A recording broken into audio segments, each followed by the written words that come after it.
Greetings and welcome back to Room 303 in Junior English. We now turn in your hymnals to page 1374, 1375, and following. We're going to be now introducing ourselves to issues of the essay, and we're going to look at William Safire's Onomatopoeia as the first of several essays that we're going to study. However, before we get there, let's start on 1374 and just take a few quick notes on the form of the essay.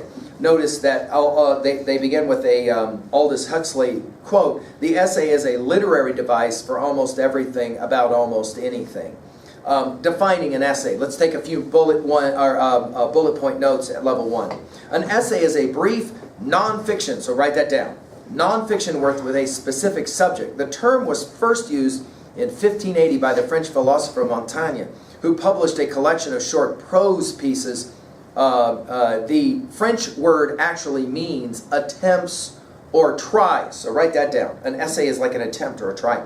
And Montaigne used the title to suggest that his discussions were casual explorations of a subject rather than thorough interpretations. The quality of inquisitive exploration remains a defining feature of the essay form. We have several types of essays. Let's write all of these down. You see them there bolded for you. Essays often divided into two main categories according to the writer's overall approach. Formal essays are serious explorations of important public topics, such as political, social, cultural issues. Informal essays, called personal essays, explore everyday topics in a conversational style. They may also employ a loose structure, circling around a topic and developing ideas to an indirect way. Within these two broad categories, essays can be further classified according to the author's purpose. So write that term down. To inform, to persuade, to tell a story, to convey a sense of place, or to analyze an idea. Let's go ahead and list the different types of essays here according to author's purpose. A persuasive essay. The writer tries to convince readers to accept his or her opinion or to take a course of action. A descriptive essay. The writer uses sensory details to present a portrait of a person, a place, an object. An expository essay. The writer explains an issue or a process. Okay?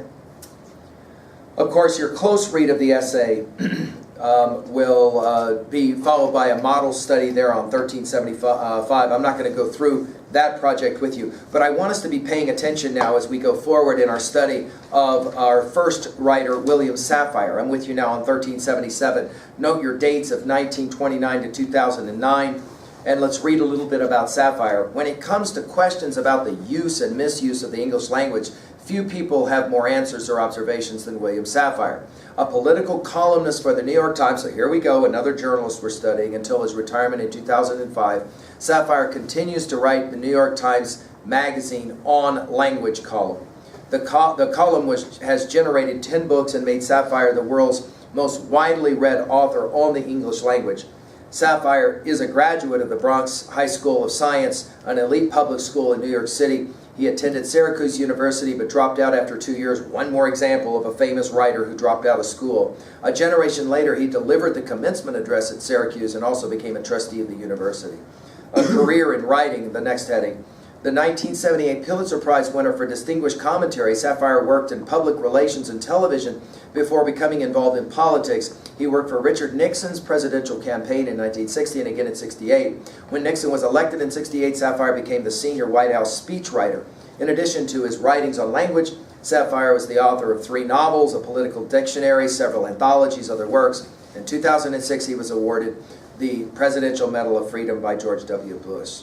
His quote here, last but not least, avoid cliches like the plague. Of course, 2 cliches there in his ironic statement, right? Okay, let's jump over now to 1376 and 2b and our rhetorical understandings under literary analysis. Read with me. In an expository essay, you want to write that term down in 2b. Expository essay. A writer explains a topic or process or discusses ideas. In this expository essay, William Safire explains the origin, meaning, and uses of the word onomatopoeia. Words like hiss or buzz that sound like what they mean. Expository essays may use other modes such as persuasion, description, narration. However, the main emphasis is on explanation. Therefore, when reading expository works, you will find more facts than opinions, as well as definitions, data, and other informative content. Safire takes a light-hearted approach to his topic. Let's write that down at level 1. At 2B. Safire takes a light-hearted approach to his topic. His diction, or word choice, combines scholarly and folksy elements, including idioms. Let's write the word idioms down. Common expressions that have acquired figurative and connotative meanings that differ from their literal meanings. We can have scholarly or technical diction. Rhetorical beastry is an example from this essay. We can have folksy or familiar diction, like it had better be spelled right, to idiom, like for example, slam the vocabulary right in the kisser. This is an idiomatic phrase. As you read, notice how Safire's mix of diction allows him to treat his subject with authority while simultaneously amusing and surprising the reader. Consider how his uses of diction both clarify and serve as examples of the ideas he presents throughout the essay. Of course, reading strategy, they're going to ask you to paraphrase, which is what we do at level 1, of course, and you'll have the chart there to your right on 1376 to help you. Notice your 4 vocabulary words. I can absolutely guarantee you those words are going to end up on the exam, so make sure you study them. All right, let's start over on page 1379 with some background information before we read this together. The vocabulary of English is the largest of any language in the world. I don't know if you knew that. You might want to write that down. English readily incorporates new words with a wide variety of sources, including borrowing them from other languages. William Safire, former presidential speechwriter, describes another way in which English evolves. According to Safire, when we consider onomatopoeia, the figure of speech in which a word sounds like what it means, buzz, hiss, we discover that new words are not just based on what we experience, but on what we merely imagine. All right, now let's go ahead and read through this one. And as we do, we're obviously going to be working at level 1 and just simply summarizing as we go. We'll come back, of course, to work all 3 levels of reading. Okay, so here we go. Onomatopoeia. Pay attention, follow along. Onomatopoeia by William Safire. The word onomatopoeia was used above, and it had better be spelled right, or one usage dictator and 6 copy editors will get zapped. That word is based on the Greek for word making. The POE is the same as in poetry, something made, and is synonymous with imitative and echoic, denoting words that are made by people making sounds like the action to be described. The POE in onomatopoeia has its own rule for pronunciation. Whenever a vowel follows POE, the OE combination is pronounced as a long E, onomatopoeia. Whenever a consonant follows, as in poetry and onomatopoetic, pronounce the long O of Edgar Allan's name. Henry Peacham, in his 1577 book on grammar and rhetoric called The Garden of Eloquence, first used onomatopoeia and defined it as when we invent, devise, feign, and make a name intimating the sound of that it signifieth, as hurly-burly for an uproar and tumultuous stir. He also gave flibberjib to a gossip, from which we derive flibbertigibbet, and the long-lost clapperclaw and kickle-cackle. Since Willard Espy borrowed the title of Peacham's work for his rhetorical bestiary in 1983, the author went beyond the usual examples of buzz, hiss, bob white, and babble. He pointed out that one speculation about the origin of language was the bow-wow theory, holding that words originated in imitation of natural sounds of animals and thunder. Proponents of the poo-poo theory argued that interjections like ow and oof started us all yakking toward language. Other theories, arg, abound. Reaching for an alliterative onomatope, the poet Milton chose melodious murmurs. Edgar Allan Poe one-upped him with the tintinnabulation of the bells. When carried too far, an obsession with words is called onomatomania. In The Crunch, a word imitating the sound of an icebreaker breaking through ice, Gertrude Stein turned into an onomatomaniac. What makes a word like zap of particular interest is that it imitates an imaginary noise, the sound of a paralyzing ray gun. Thus, we can see another way that the human mind creates new words, imitating what can be heard only in the mind's ear. The coinage filled a need for an unheard sound, and pow, slammed the vocabulary right in the kisser. Steadily, surely, under the watchful eye of great lexicographers, and with the encouragement of columnists and writers who ache for color in verbs, the creation of Buck Rogers' creator has blasted its way into the dictionaries. The verb will live long after superpowers agree to ban ray guns. No sound thunders or crackles like an imaginary sound turned into a new word. Took me a while to get to the point today, but that is because I did not know what the point was when I started. I now zap all the commercials, says the merry Ellen Goodman. I zap to the memory of white tornadoes past. I zap headaches, arthritis, bad breath, and laundry detergent. I zap diet drink maidens and hand lotion mavens.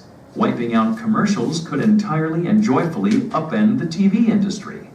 Take the word of the Boston Zapper. All right, so let's go ahead and now just pay attention to the ways in which this is an essay. Notice it's an expository essay where William Safire is going to be playing kind of a game with us, right? As a linguistic tool, we might say, right, about language, onomatopoeia, the use of words that imitate sounds, has proved appealing to writers, as he points out. In recounting some history, right, and applications of onomatopoeia, Safire confirms the power of words and sounds to engage the human mind. If we had to, at level 1, just say what this essay is about, there's a couple of things we would say right away. Safire begins with the very word, onomatopoeia, gives a brief history of that word, and then points out the ways in which language evolves or grows over time. Okay? Now, it's always been interesting to linguists to ask why that is the case, and why it is, for example, the case that some words come into the lexicon and some words go out of the lexicon. So, for example, if today in the halls of Worland High School, I see a group of students, and I walk up and they're saying something that obviously is good, and I say, "Groovy, man." Right, they're going to kind of smile at me like I'm arcane, I'm old-fashioned. Of course, if I ask them, and this is where the question gets interesting, did you not understand what I was just saying? In other words, when I used the term groovy, man, did you think I was saying that what you were saying was bad? No, we knew you were saying approbation, good. They wouldn't use the term approbation, but they would say good, right? But then when I would ask them, where did groovy go? Now all of a sudden they're not smiling anymore, and if they're intellectuals at all, capable of thought, they go, yeah, that's kind of an interesting question. Like, why when I just now said groovy, man, several of you smiled? Because I'm not supposed to use that term anymore because it doesn't denote in the appropriate way. The language somehow makes me old-fashioned. But why? Where did groovy go? For example, did somebody walk around middle schools with a clipboard and say, we will no longer use the word groovy, we will now in the 80s use the word tubular? I mean, is that how it went? Well, it's kind of interesting. A number of years ago, there was a commercial on MTV where people who were dressed up like geeks, nerds, wearing thick glasses and tape on their glasses, were put on screen and then repeatedly said over and over again one word. The word was cool. Cool! Cool! Cool! By the end of the commercial, and I can't remember what it was commercial for, it was clear, though, that a message was being sent that we no longer were going to use the word cool to designate good. Well, then what word would come next? It's a quick 3B question. What is the word today that is the most new avant-garde word coming out of your music, coming out of your videos, coming out of your video games? What is that word now that designates good and its opposite, bad? So, for example, if somebody is saying something that kind of makes you feel bad, what is the new term that's now being used? And question, where does that come from? And the answer, of course, for William Safire is, guys, that's what makes language so fascinating. It has this tendency to evolve, to go forward. Of course, if we were to ask about messages in an expository essay like this, we might list several really quickly for our notes at 2A. One would simply be the dynamism and the evolution of language. Another possible message, and you can see this with Safire's use of irony, and we'll get to that in 2B in a moment, the ways in which this kind of thing can be overly done. It can kind of become almost like excessive, and it can actually get the evolution of the language, can actually get in the way of meaning. In other words, what's wrong with just using the simple words in the first place? By the way, let's jump to 2b. Notice what's fascinating at the very end of the essay. He says it. Took me a while. By the way, notice it, he didn't write it as it took me a while. Notice, I'm with you on page 1380. It's the second to the last paragraph. Read it with me. Took me a while. It's just one line. Took me a while to get to the point today, but that is because I did not know what the point was when I started. This is an interesting little insight. A writer admitting that he wasn't completely sure what he was going to say about onomatopoeia, but he knew he was going to say something about it, and by the end of the essay he was like, yeah, I guess I did know what I was going to say. I figured out what I was going to say, what we sometimes call discovery writing. By the way, note, it's probably ironic for William Safire, who seemed to be in total control of any time he was writing or speaking. He probably is making an observation of the way in which this is how language evolves. It kind of starts out, and nobody completely understands why certain words become considered good, and other words are going to reference bad. Like, why is that? That's going to be a fascinating history of study. Of course, at 2b as well, we should point out the use of the irony and the ironic voice that Safire will play with all the way through the essay. So, for example, on page 1380 as well, notice the coinage filled a need for an unheard sound, and pow, of course, onomatopoeia, slammed the vocabulary right in the kisser. Again, that idiomatic use, the kisser, of course, being the lips. Here, notice the game that's getting played. Finally, at 3a, this is a somewhat light-hearted essay, but let's go ahead and see how we can relate to it. At 3a, as we're thinking about other titles, other texts, what is for you the classic song of new language? Is there a song? My students who love rap, they are always pointing out, this is the essence of rap. It finds ways to evolve language. For example, one of my students was recently pointing out that the F word in our culture is actually starting to change within certain kinds of music genres. So, for example, the F word gets used, but it's not the F word anymore. It gets changed. Of course, if you study the history of some of our words that are considered obscene or not appropriate words, you will find that the history of those words goes way, way back in time. And it's always the case to ask, why is it certain words became considered wrong or obscene, or you're not supposed to use those words anymore? It's kind of fascinating. Of course, we could ask here at 3b, what is your own relationship to language? Have you found that as you've gotten older, you have grown to appreciate language more or less? Do you seem to take it more for granted or less for granted as you get older? Some of my students have pointed out, you know, it's funny what an English literature class and a writing class will do, because it will start to challenge us to think more about the very words we use. For a number of years, for example, we've been doing these writing software programs where they score your writing, and sometimes they will give you certain kind of thesaurus suggestions of words that are the same, and they even give dollar figures to them. So a $1 word versus a $5 word versus a $20 word. Well, who gets to decide what a $20 word is and why? Have you found in your own life that you are starting to be more interested in saying things with language that's maybe a little bit more erudite?